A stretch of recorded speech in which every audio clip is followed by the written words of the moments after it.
साथियों, मैं आज अपने पुराने विद्यालय जहाँ से हमने हाई स्कूल किया, चौकोट इंटरमीडिएट कॉलेज सियालदह के प्रांगण में हूँ। ये विद्यालय मिडिल स्कूल के बाद प्राइवेट हाई स्कूल और 1965 से हाई स्कूल के रूप में स्थापित हुआ और यहीं हमने 1965 से 72 के बीच में हाई स्कूल का अध्ययन छठी से लेके 10वीं क्लास तक अध्ययन किया। बाद में इसी विद्यालय में 1978 में मैं सेवा में भी रहा और बाद में 1985 में यहाँ से मेरा स्थानांतरण मौलिकहाल बांगीधार और उसके बाद रामनगर को हुआ। तो यहाँ से जुड़ी हुई यादों को संजोने के लिए मैं आज यहाँ पर हूँ।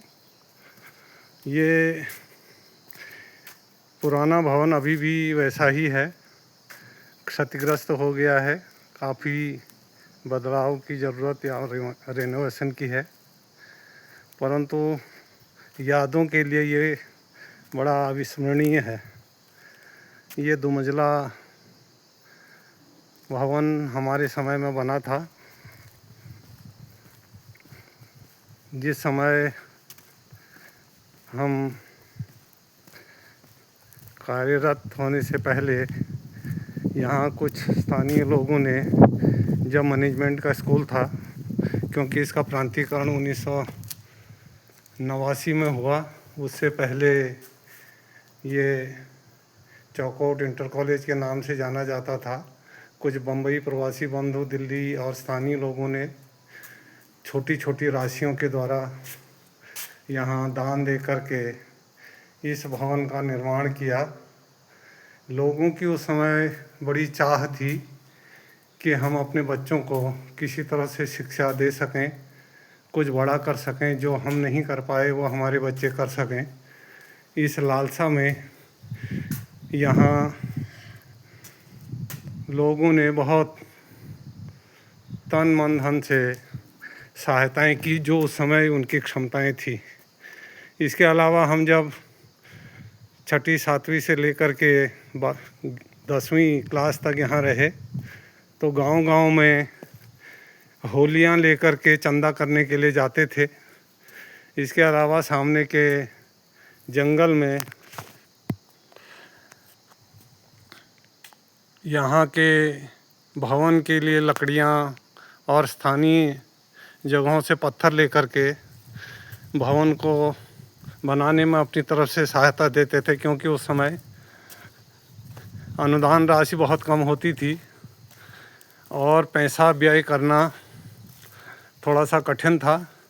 इसलिए मैनेजमेंट द्वारा स्कूलों में बच्चों से श्रमदान करवा करके कुछ भवन कक्ष बना दिए जाने का प्रयास किया गया, जिससे कुछ कमरे बने और बाद में यहाँ छात्र संख्या करीब 700 तक पहुँच गई थी और पढ़ाई के लिए ABC 3 सेक्शन तक उस समय चलते थे। अब तो संख्या बहुत कम हो गई है, क्योंकि जगह जगह स्कूल खुल गए हैं। फिर लोगों का ध्यान जो है वो प्राइवेट स्कूलों की तरफ की ओर भी चले गया है। इसलिए ये कच्चा था, इसमें अब कुछ पत्थर लगा करके इसको ठीक कर दिया गया है।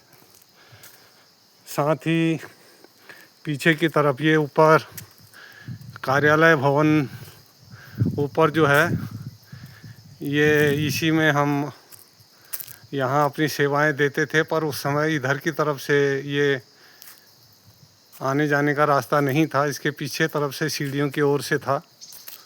जो अब ये कंप्यूटर कक्ष है, यह हमारे समय में स्टाफ रूम हुआ करता था।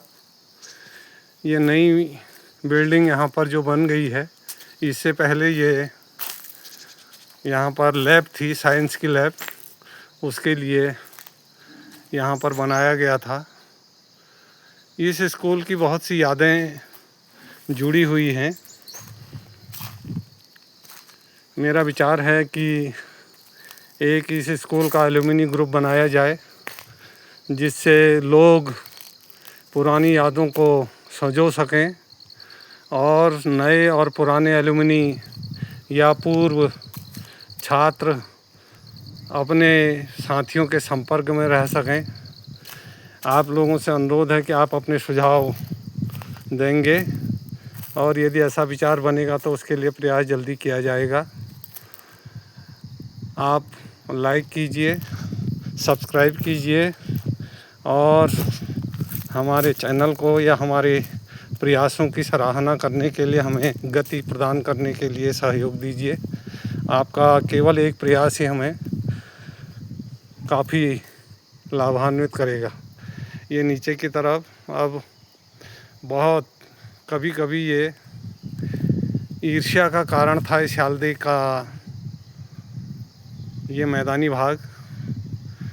बहुत अच्छी खेती और उपजाऊपन के कारण, पर अब ये पूरा देखिए, इस ब्लॉक के सबसे ज़्यादा आवारा जानवरों ने पूरी खेती बर्बाद कर दी है और इसके अलावा अब लोगों ने बोना भी छोड़ दिया है।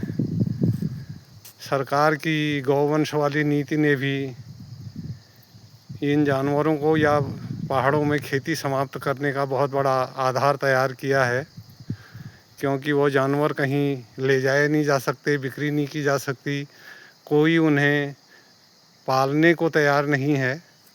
इसलिए अब इन जानवरों को कौन रखे, ये बड़ी समस्या है। उसके कारण यहाँ से जो खेती का काम है वह समाप्त हो गया है। तो आज बस इतना ही। देखिए, कुछ यादों के लिए मैं आज विशेष रूप से यहाँ आया। आप लोगों को भी कुछ जो इस विद्यालय से कुछ सेवाओं में लगे होंगे, कुछ लोग रिटायर हो गए होंगे, कुछ लोगों की पुरानी यादें रही होंगी, वे अपनी यादें ताज़ा करें और हमें प्रोत्साहन करें। धन्यवाद।